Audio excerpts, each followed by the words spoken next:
February 28ನೇ ತಾರೀಕಿಗೆ ಯುದ್ಧ ಶುರುವಾದ ನಂತರ ಅಮೆರಿಕ ಅದರ ಮೇಲೆ ಹಿಡಿತವನ್ನು ಸಾಧಿಸಬೇಕು, ಸ್ವಾವಲಂಬಿ ಆಗಬೇಕು ಅನ್ನೋ ಪ್ರಯತ್ನವನ್ನು ಮಾಡ್ತಾ ಬಂತು. ಇರಾನ್ ಅದಕ್ಕೆ ಅವಕಾಶವನ್ನು ಮಾಡಿಕೊಟ್ಟಿರಲಿಲ್ಲ. ಯಾಕಂದರೆ ನೌಕಾ ದಿಗ್ಬಂಧನವನ್ನು ಹೇರಿದಾಗ, ಅನೇಕ ನೌಕೆಗಳನ್ನು ತೆಗೆದುಕೊಂಡು ಬಂದು ಅಲ್ಲಿ ಹಾಕಿದಾಗ, ಸೈನಿಕರನ್ನು ನಿಯೋಜನೆ ಮಾಡಿದಾಗಲೂ ಕೂಡ ಇರಾನ್ ಇಲ್ಲಿ ನನ್ನ ಸಾರ್ವಭೌಮತ್ವ ಇದೆ, ಇದು ನಮ್ಮ ನೆಲ, ಒಮಾನ್ ಮತ್ತು ಇರಾನ್ಗೆ ಮಾತ್ರ ಸಂಬಂಧಪಟ್ಟಿದ್ದು, ಅಮೆರಿಕ ಬರಬಾರದು ಅಂತ ಹೇಳಿತ್ತು. ಇದೀಗ ಅದು ಸಂಪೂರ್ಣವಾಗಿ ಬಂದಾಗಿದೆ. ಮತ್ತೊಮ್ಮೆ ಭೀಕರ ತೈಲ ಸೃಷ್ಟಿಯಾಗುತ್ತಾ, ತೈಲದ ಸಮಸ್ಯೆಗಳು ಸೃಷ್ಟಿಯಾಗುತ್ತಾ, ಇಂಥದ್ದೊಂದು ಚರ್ಚೆ ಆಗ್ತಾ ಇದೆ. ಏನೇನಾಗ್ತಾ ಇದೆ? ಹಾರ್ಮುಜ್ಗೆ ರೆಡ್ ಝೋನ್ ಭೀತಿ ಶುರುವಾಗಿದೆ. ಹಾರ್ಮುಜ್ಗೆ ರೆಡ್ ಝೋನ್ ಭೀತಿ ಶುರುವಾಗಿದೆ. ಏನೇನಾಯಿತು ಡೀಟೇಲ್ಸ್ ನೋಡ್ತಾ ಹೋಗೋಣ. ಮಧ್ಯಪ್ರಾಚ್ಯ ಯುದ್ಧದಿಂದ ಸಂಪೂರ್ಣವಾಗಿ ಹಾರ್ಮುಜ್ ಜಲಸಂಧಿ ಮುಚ್ಚೋಗ್ಬಿಟ್ಟಿದೆ, ಸಂಪೂರ್ಣವಾಗಿ ಮುಚ್ಚೋಗಿದೆ. ಮಧ್ಯಪ್ರಾಚ್ಯದಲ್ಲಿ ತೈಲ ಮತ್ತು ಅನಿಲ ಉತ್ಪಾದನೆಗೆ ಭಾರಿ ಹೊಡೆತ ಬಿದ್ದಿದೆ. ಇಡೀ ಜಗತ್ತು ತೈಲ ಪೂರೈಕೆಯ ರೆಡ್ ಝೋನ್ ಅನ್ನು ತಲುಪಿದೆ ಅಂತ. ಪ್ರತಿದಿನ 1.4 ಕೋಟಿ ಬ್ಯಾರೆಲ್ ಕಚ್ಚಾ ತೈಲದ ಪೂರೈಕೆ ಕಡಿತ ಆಗಿದೆ. ಅಂತಾರಾಷ್ಟ್ರೀಯ ಇಂಧನ ಸಂಸ್ಥೆ ಗಂಭೀರವಾದಂತಹ ಎಚ್ಚರಿಕೆಯನ್ನು ಕೊಟ್ಟಿದೆ. ಈ ಅಂತಾರಾಷ್ಟ್ರೀಯ ಇಂಧನ ಸಂಸ್ಥೆಯ ಮುಖ್ಯಸ್ಥರಾಗಿರುವಂಥ ಫಾತಿ ಬಿರೋಲ್ ಅವರು ಹೇಳಿಕೆಯನ್ನು ಕೊಟ್ಟಿದ್ದಾರೆ. ಇಡೀ ವಿಶ್ವದ ಇತಿಹಾಸದಲ್ಲೇ ಇದು ಅತ್ಯಂತ ಕೆಟ್ಟ ತೈಲದ ಬಿಕ್ಕಟ್ಟು, ಇದನ್ನು ನಾವು ಎದುರಿಸಬೇಕಾದಂತಹ ಪರಿಸ್ಥಿತಿ ಬರ್ತಾ ಇದೆ. ಯಾಕಂದರೆ ನೀವು ಕಚ್ಚಾ ತೈಲದ ದರ ಏರಿಕೆ ಆಗ್ತಾ ಇದ್ದದನ್ನು ನೋಡಿದ್ರಿ. ಕಚ್ಚಾ ತೈಲದ ದರ ಏರಿಕೆ ಆದಾಗ ಆಯಾ ದೇಶಗಳಲ್ಲಿ ತೈಲದ ದರ ಏರಿಕೆ ಆಗಿತ್ತನ್ನು ನಾವು ಗಮನಿಸ್ತಾ ಬಂದ್ವಿ. ಮತ್ತೊಂದು ಕಡೆ ಈ ಅನಿಲ ಉತ್ಪಾದನೆ, ಈ ಸ್ವತಃ ಇರಾನೇ ಎಕ್ಸಾಂಪಲ್ ತೆಗೆದುಕೊಳ್ಳಿ. ತಮ್ಮ ತೈಲ ಬಾವಿಗಳಲ್ಲಿ ಅಥವಾ ತೈಲ ಆ ಪೈಪ್ಲೈನ್ಗಳ ವ್ಯವಸ್ಥೆಯಲ್ಲಿ ತೈಲ ಹೋಗೋದಕ್ಕೆ ಸಾಧ್ಯವೇ ಆಗಲಿಲ್ಲ, ಅದು ಸ್ಫೋಟ ಆಗ್ಬೋದು ಅಂತ ಹೇಳಿದ್ರು.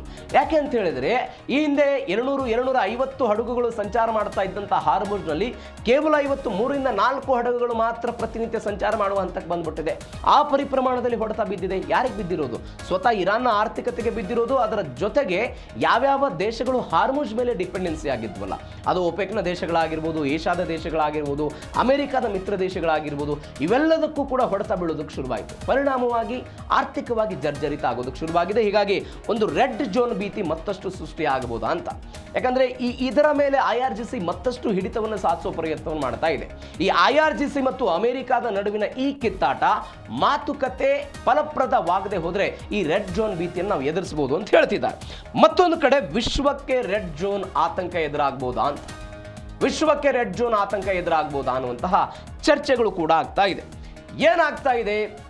ಈ ಹಿಂದೆ ನಿಮಗೆ ಗೊತ್ತಿರ್ಬೋದು, ಈ ತೈಲ ಉತ್ಪಾದನೆ ಕಡಿಮೆ ಆದಾಗ ಅಥವಾ ತೈಲ ರಫ್ತು ಕಡಿಮೆ ಆದಂತಹ ಸಮಯದಲ್ಲಿ ಒಂದು ಬೆಳವಣಿಗೆ ಆಗಿತ್ತು.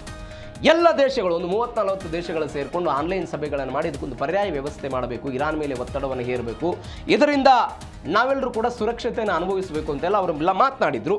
ಇದೀಗ 32 ರಾಷ್ಟ್ರಗಳಿಂದ 40 ಕೋಟಿ ಬ್ಯಾರೆಲ್ ತುರ್ತು ತೈಲ ನಿಕ್ಷೇಪವನ್ನು IEA ಅಂದರೆ ಅಂತಾರಾಷ್ಟ್ರೀಯ ಇಂಧನ ಸಂಸ್ಥೆ ತೆರೆದಿದೆ. ಈ ತುರ್ತು ನಿಕ್ಷೇಪಗಳು ಈಗ ಸಂಪೂರ್ಣವಾಗಿ ಬರದಾಗುವ ಹಂತಕ್ಕೆಲ್ಲ ಹೋಗ್ಬಿಟ್ಟಿದೆ. ಜುಲೈ ವೇಳೆಗೆ ತೈಲ ಮಾರುಕಟ್ಟೆ ರೆಡ್ ಝೋನ್ ಅನ್ನು ತಲುಪಿಬಿಡುತ್ತೆ. ಪೂರೈಕೆಯಲ್ಲಿ ಅಡಚಣೆ ಆದರೂ ಕೂಡ ಜಗತ್ತಿನ ತೈಲದ ತೀವ್ರ ಅಭಾವವನ್ನು ಆಗ್ಬೋದು ಅಂತ.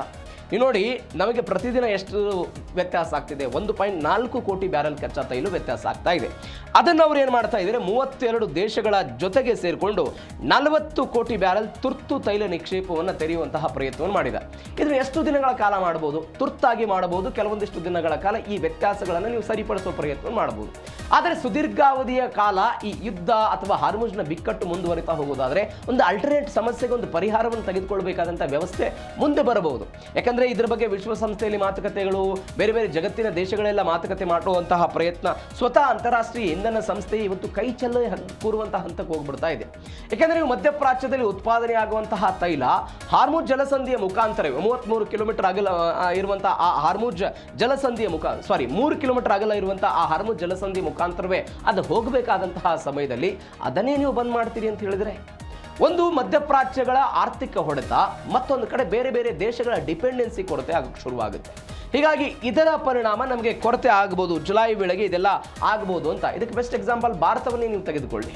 ಯುದ್ಧ ಶುರುವಾದಂತಹ ಸಮಯದಲ್ಲಿ ನಾವೆಲ್ಲ ಸುರಕ್ಷಿತವಾಗಿದ್ದೀವಿ, 70 ದಿನಕ್ಕಾಗುತ್ತೆ, 65 ದಿನಕ್ಕಾಗುತ್ತೆ ಅಂತ ಹೇಳ್ತಾ ಬಂದ್ವಿ. ಈಗೇನಾಗ್ತಾ ಇದೆ? ಭಾರತದಲ್ಲಿ ಕೆಲವೊಂದಿಷ್ಟು ಬದಲಾವಣೆಗಳು ಸಹಜವಾಗಿ ಗೋಚರ ಆಗ್ತಾ ಇದೆ.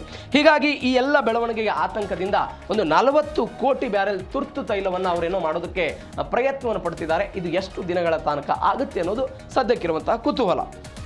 ಇನ್ನು ಮೂರನೇ ವಿಚಾರ, ತೈಲ ದರ ಎಲ್ಲೇ ಮೀರ್ಬಿಡ್ತಾ, ಕೈ ಮೀರ್ಬಿಡ್ತಾ, ಎಲ್ಲದ್ರ ಕೈ ಮೀರ್ಬಿಡ್ತಾ ಅಂತ.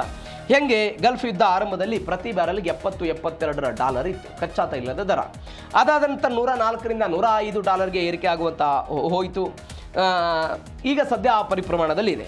$120 ಗಡಿಯನ್ನು ಕೂಡ ದಾಟುವಂಥ ಆತಂಕ ಇದೆ. ಅಮೆರಿಕಾದಲ್ಲಿ ಗ್ಯಾಸೋಲಿನ್ ಬೆಲೆ ಪ್ರತಿ ಗ್ಯಾಲನ್ಗೆ $5.8 ತಲುಪಿಬಿಟ್ಟಿದೆ. ಯುರೋಪ್ ಮತ್ತು ಇಡೀ ಏಷ್ಯಾ ಖಂಡ ಇಂಧನ ದರ ಏರಿಕೆಯಿಂದೆಲ್ಲ ತತ್ತರಿಸಿದೆ. $1,600 ಕೋಟಿ ಭಾರಿ ನಷ್ಟ ಆಗ್ತಿದೆ ಅಂತ ಹೇಳ್ತಿದ್ದಾರೆ. ನೀವು $140 ತನಕ ಹೋಗ್ಬಿಡ್ತು. ಯುದ್ಧ ಶುರುವಾಗೋದಕ್ಕಿಂತ ಮೊದಲು ಅದು ಅಮೆರಿಕಾದ ತೈಲ ಆಗಿರ್ಬೋದು, ಇರಾನ್ನಲ್ಲಿ ಉತ್ಪಾದನೆ ಆಗ್ತಾ ಇದ್ದಂಥ ತೈಲ, ಒಪೆಕ್ ಏನು ತೈಲವನ್ನು ದರದ ನಿರ್ಧಾರವನ್ನು ಅವರೇನು ಮಾಡ್ತಾರೆ, ಒಪೆಕ್ ಒಕ್ಕೂಟ ಏನಿದೆ, ಅವೆಲ್ಲ ನಿರ್ಧಾರದ ಹೊರತಾಗಿಯೂ ಕೂಡ ಕಚ್ಚಾ ತೈಲದ ದರ ಕಡಿಮೆ ಇತ್ತು. ಆದರೆ ಯಾವಾಗ ಏಕಾಏಕಿಯಾಗಿ ಈ ಯುದ್ಧ ತೀವ್ರಗತಿಗೆ ಹೋಗಿತ್ತು, ಯುದ್ಧ ಶುರುವಾದಾಗ, ಯುದ್ಧ ಒಂದು ಪೀಕ್ ಲೆವೆಲಿಗೆ ಹೋದಾಗ ಮತ್ತು ಕದನ ವಿರಾಮ ಘೋಷಣೆ ಆದಾಗ ಸ್ವಲ್ಪ ಕಡಿಮೆ ಆಯಿತು. ಇದಕ್ಕೇನು ಕಾರಣ? ಸಮರ್ಪಕವಾಗಿ ಹಡಗುಗಳ ಚಾಲನೆ ಇಲ್ಲದೆ ಇರೋದು. ಅದಕ್ಕೆ IRGC ವಿಧಿಸ್ತಾ ಇರುವಂತಹ ಟೋಲು, IRGC ವಿಧಿಸ್ತಾ ಇರುವಂತಹ ಸೇವಾ ಶುಲ್ಕ, IRGC ಕೇಳ್ತಾ ಇರುವಂತಹ ಕೆಲವೊಂದಿಷ್ಟು ಪ್ರಶ್ನೆಗಳು, ಅದಕ್ಕಾಗಿ ಆಗ್ತಾ ಇರುವಂತಹ ಬೆಳವಣಿಗೆಗಳು. ಮತ್ತೊಂದು ಪ್ರಮುಖವಾದಂತಹ ಬೆಳವಣಿಗೆ ಅಮೆರಿಕಾದ ಹಿಡಿತ ಅಲ್ಲಿ ಸಾಧಿಸಬೇಕು ಅನ್ನೋ ಕಾರಣಕ್ಕಾಗಿ. ಅದು ಚೀನಾಕ್ಕೆ ಹೋಗ್ತಾ ಇರುವಂತಹ ತೈಲ ಆಗಿರ್ಬೋದು, ಭಾರತಕ್ಕೆ ಬರ್ತಾ ಇರುವಂತಹ ತೈಲ. ಅವರು ಹೇಳ್ತಾ ಇದ್ದಾರೆ ಇರಾನ್ನ ಮಿತ್ರ ದೇಶಕ್ಕೆ ಕಳಿಸ್ಕೊಡ್ತೀವಿ ಅಂತ, ಆದರೆ ಅಮೆರಿಕ ಅದಕ್ಕೆ ಅವಕಾಶವನ್ನೇ ಮಾಡಿಕೊಡೋ ಪ್ರಯತ್ನವನ್ನು ಮಾಡ್ತಾ ಇಲ್ಲ. ಹೀಗಾಗಿ ಜಾಗತಿಕವಾಗಿ ಏನೆಲ್ಲ ಬೆಳವಣಿಗೆಗಳಾಗುತ್ತಾ, ಪಕ್ಕದ ಪಾಕಿಸ್ತಾನ ಸೇರಿದಂತೆ ಎಲ್ಲ ಕಡೆ ಕೂಡ ಆಗಿದ್ದನ್ನು ನಾವು ನೋಡಿದ್ದೀವಿ. ಹೀಗಾಗಿ ಕೈ ಮೀರಿ ಹೋಗ್ಬಿಡುತ್ತಾ ಪರಿಸ್ಥಿತಿ, ಇಂಥದ್ದೊಂದು ಚರ್ಚೆ ಆಗ್ತಾ ಇದೆ. ಭಾರತದ ಮೇಲೆ ಏನು ಪರಿಣಾಮ ಆಗ್ಬೋದು? ಸಹಜವಾಗಿ ಕಚ್ಚಾ ತೈಲದ ದರ ಏರಿಕೆ ಆದರೆ ಸಂಸ್ಕರಿಸಿದ ತೈಲದ ದರ ಏರಿಕೆ ಆಗುತ್ತೆ. LPG ಆಗಿರ್ಬೋದು, CNG ಆಗಿರ್ಬೋದು, ಪೆಟ್ರೋಲ್ ಡೀಸೆಲ್ ದರ ಏರಿಕೆ ಸಾಧ್ಯತೆ ಹೆಚ್ಚಳ ಆಗುತ್ತೆ. ಏಪ್ರಿಲ್ 1ರಂದು ವಿಮಾನ ದರ -25%, ಅಂದರೆ ವಿಮಾನ ಇಂಧನ ದರ -25% ಹೆಚ್ಚಳ ಆಗಿತ್ತು. ಮೇ 1ರಂದು ಮತ್ತೆ -5% ಹೆಚ್ಚಳ ಆಗುವಂತಹ ಸಾಧ್ಯತೆ ಅಂತೆಲ್ಲ ಹೇಳಲಾಗಿತ್ತು. ದೆಹಲಿಯಲ್ಲಿ ಪ್ರತಿ ಲೀಟರ್ ಇಂಧನದ ಬೆಲೆ $1,511.86 ತಲುಪಿಬಿಟ್ಟಿದೆ ಅಂತೆ. ಇವೆಲ್ಲ ಬದಲಾವಣೆಗಳು ಭಾರತದಲ್ಲಿ ಆಗಬಹುದು ಅಂತ. ಈ ಹಿಂದೆಯೂ ಕೂಡ ನೀವು ಪೆಟ್ರೋಲ್ ಡೀಸೆಲ್ ದರ ಸ್ಥಿರವಾಗೇ ಇತ್ತು, ಯಾವುದೇ ಏರಿಕೆ ಆಗಿರಲಿಲ್ಲ. ಅದಕ್ಕೆ ಬೇರೆ ಬೇರೆ ಕಾರಣಗಳನ್ನು ಹೇಳ್ತಾರೆ, ರಾಜಕೀಯವಾಗಿ, ಚುನಾವಣೆ ಇತ್ಯಾದಿ ಅಂತ. ಬಟ್ ಎಲ್ಲ ದೇಶಗಳಲ್ಲಿ ದರ ಏರಿಕೆ ಆದಾಗಲೂ ಕೂಡ ಸ್ಥಿರತೆಯನ್ನು ಕಾಯ್ದುಕೊಳ್ಳುವ ಪ್ರಯತ್ನ ಆಯಿತು. ಅದಕ್ಕಾಗಿ ನೀವು ಈ ತೈಲ ಕಂಪನಿಗಳಿಗೆ 1 ಲಕ್ಷ ಕೋಟಿ ಪರಿಹಾರವನ್ನು ಕೊಟ್ಟು ಅವರನ್ನು ಸಮಾಧಾನ ಪಡಿಸೋ ಪ್ರಯತ್ನವನ್ನು ಕೇಂದ್ರ ಸರ್ಕಾರ ಮಾಡೋ ಪ್ರಯತ್ನವನ್ನು ಮಾಡಿತ್ತು. ಅದಾದ ನಂತರ ಏನು ಮಾಡಿದ್ರು, ಇದನ್ನು ಕಂಟಿನ್ಯೂಸ್ ಆಗಿ ಮಾಡೋಕ್ಕಾಗಲ್ಲ, ಹೀಗಾಗಿ ನಾವು ಗ್ರಾಹಕರ ಮೇಲೆ ನೇರವಾಗಿ ಇದನ್ನು ವರ್ಗಾವಣೆ ಮಾಡ್ತೀವಿ, ಗ್ರಾಹಕರ ಇದರ ನಷ್ಟವನ್ನು ತುಂಬಲಿ ಅನ್ನುವಂಥ ಹೇಳಿಕೆಗಳನ್ನು ಅವರು ಕೊಡೋ ಪ್ರಯತ್ನವನ್ನು ಮಾಡಿದರು. ವಿಮಾನ ಇಂಧನ ದರವೂ ಕೂಡ ಏರಿಕೆ ಆಗ್ತು, ಅದರಿಂದ ವಿಮಾನ ದರ ಏರಿಕೆ ಆಗುತ್ತೆ. ನಿಮಗೆ ಅದು ಒಂದು ಕನೆಕ್ಟಿವಿಟಿ ಇರೋದು. ಯುದ್ಧ ಆಗ್ತಾ ಇರೋದು ಇರಾನ್ ಅಮೆರಿಕಾದಲ್ಲಿ ಆದರೂ ಕೂಡ ಇಂಧನ ದರ ಏರಿಕೆ ಆದರೆ ಅದರ ಹೊಡೆತ ಮಾತ್ರ ನೇರವಾಗಿ ಜನಸಾಮಾನ್ಯ ಅನುಭವಿಸುವ ಹಂತಕ್ಕೆ ಬರ್ತಾನೆ. ಆ ಎಲ್ಲ ಪರಿಣಾಮಗಳು ಕೂಡ ಭಾರತದಲ್ಲಿ ಆಗಬಹುದು ಎನ್ನುವಂಥ ಲೆಕ್ಕಾಚಾರ ಇದೆ. ಮತ್ತೊಂದು ಕಡೆ ಭಾರತದಲ್ಲಿ 10 ದಿನದ ಅವಧಿಯಲ್ಲಿ 3ನೇ ಬಾರಿಗೆ ತೈಲ ದರ ಹೆಚ್ಚಳ ಆಗಿದೆ. 10 ದಿನಗಳಲ್ಲಿ ತೈಲ ಕಂಪನಿಗಳು ಒಟ್ಟು 3 ಬಾರಿ ತೈಲ ಬೆಲೆಯನ್ನೆಲ್ಲ ಹೆಚ್ಚಳ ಮಾಡಿವೆ. 87 ಪೈಸೆ ಪೆಟ್ರೋಲು, ಡೀಸೆಲ್ ದರದಲ್ಲಿ 91 ಪೈಸೆ ಏರಿಕೆ ಆಗಿದೆ. 10 ದಿನಗಳಲ್ಲಿ ಪೆಟ್ರೋಲ್ ಮತ್ತು ಡೀಸೆಲ್ ದರ ಸತತ ₹5 ಹೆಚ್ಚಳ ಆಗಿದೆ. ಜಾಗತಿಕ ಮಟ್ಟದಲ್ಲಿ ತೈಲ ಬೆಲೆ ಹೆಚ್ಚಳದಿಂದ ಸಾರ್ವಜನಿಕರಿಗೆಲ್ಲ ತೊಂದರೆ ಆಗ್ತಾ ಇದೆ.